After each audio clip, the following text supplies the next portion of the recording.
আচ্ছা দেখো এখানে বলেছে সরলতম আকারে প্রকাশ করতে হবে, মানে লঘিষ্ঠ আকারে। তো কি আছে, একটা টার্ম দেওয়া আছে, প্রথমে 18, 18কে ভেঙে লিখবো। কত, 9 দুগুলো 18, তার মানে 3 × 3 9 × 2, 18কে ভেঙে লিখলাম। এবার কটাই আছে দেখো, 4টেই আছে, 1 2 3 4টে, a টু দি পাওয়ার 4 মানে 4টে ভেঙে লিখলাম। তারপর আছে b টু দি পাওয়ার 4, তাহলে b কে লিখবো 4টে b লিখলাম।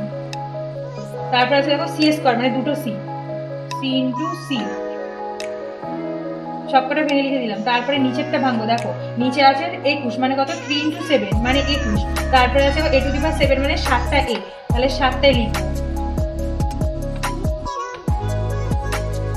7টাই লিখলাম। তারপর দেখো বি স্কয়ার মানে কত, দুটো বি, বি স্কয়ার মানে দুটো বি, সব ভেঙে দিলাম। এবার কেটে কুটে যাচ্ছে, দেখো 3 আর 3 উপর নিচে সেম থাকলে কাটবো, এই দুটো 3 কেটে গেল। তারপরে কি কাটছে দেখো, 1 2 3 4টে এর সাথে 1 2 3 4টে, 4টে কেটে গেল, আর যাবে না। এখানে দেখো দুটো বি আছে, এই দুটো বি আর এখান থেকে দুটো বি কেটে গেল। তাহলে কি পড়ে থাকছে দেখো, যেগুলো কাটবে না সেগুলো পড়ে থাকছে। উপরে আছে 3 2 6 আর পড়ে আছে তোমার এখানে দুটো বি, তার মানে বি স্কয়ার, আর পড়ে আছে দুটো সি, তার মানে সি স্কয়ার।